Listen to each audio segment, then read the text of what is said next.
So this is part 2 of the video where I'm going to show you how I created the sounds for this animation.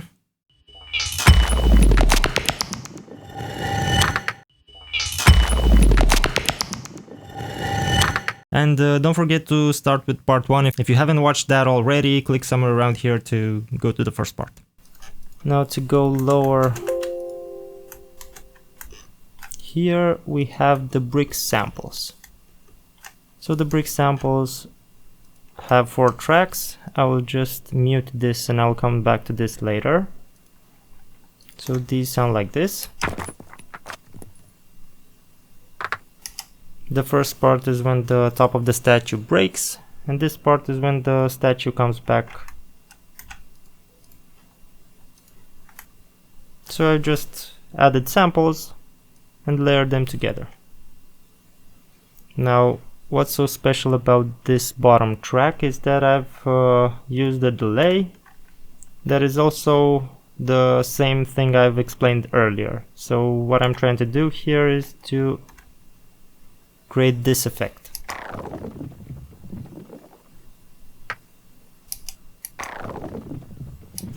So to get the slow motion effect, you just have to automate the time and the feedback. So try to see, so this right here is the time and this right here is the feedback. So basically the feedback is at 100%, while the delay, the time delay, is growing. It grows from 30 milliseconds to 500 milliseconds.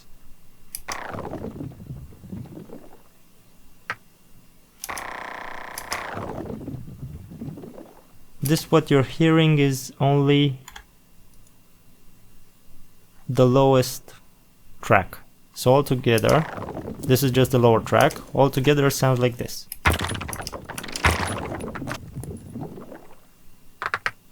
Together with the video, hopefully Ableton would let me play it.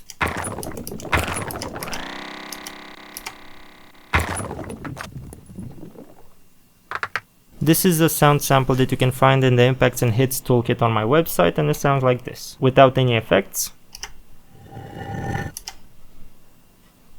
I've just put a fade in here, so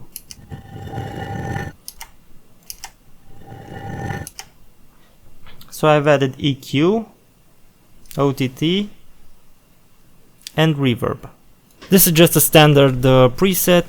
I've cut the low end and added reverb, so it sounds like this. Now for this, this is actually taking care of almost all of the low end from this mix. It sounds like this. For this I've used features that are only available in Ableton Live 11, but I will try to recreate this effect using just Ableton Live 10 features. So we will need a wavetable. Let's put a MIDI clip here. Go to the lowest we can.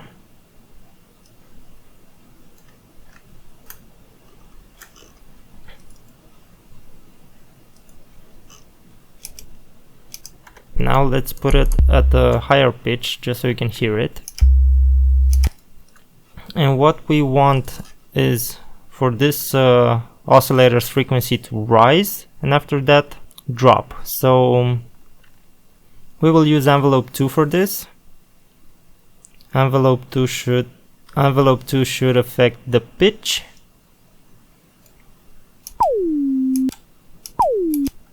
We can lower this MIDI note right now. So this is envelope 2. We will make a shape kind of like this.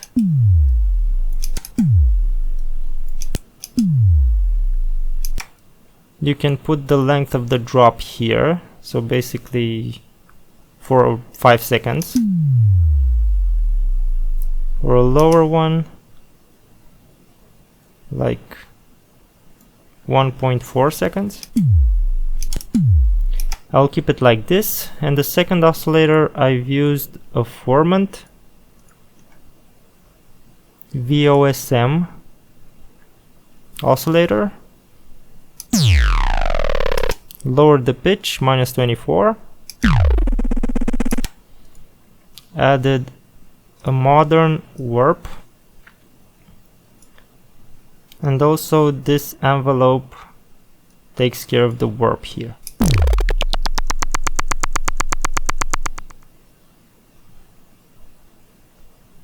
We can try and put it at -12, I think.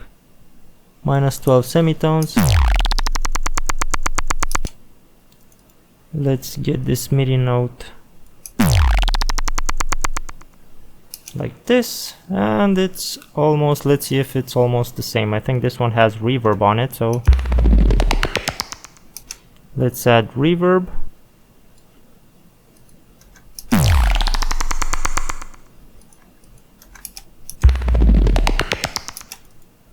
Yeah, this has more high end, but this is basically the concept. So on the original one we have OTT, we have EQ8, we have a compressor, and good practice for low end sounds is to add this utility here. It's a preset for utility. You drag and drop the bass mono, and this basically makes everything below 120 Hz mono. We have a limiter, and this is the original, and this is what we have right now.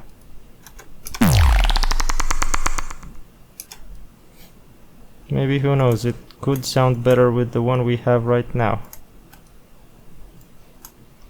Let's bring back the video. That was the original. So that was the original. This one is with the new sound we have.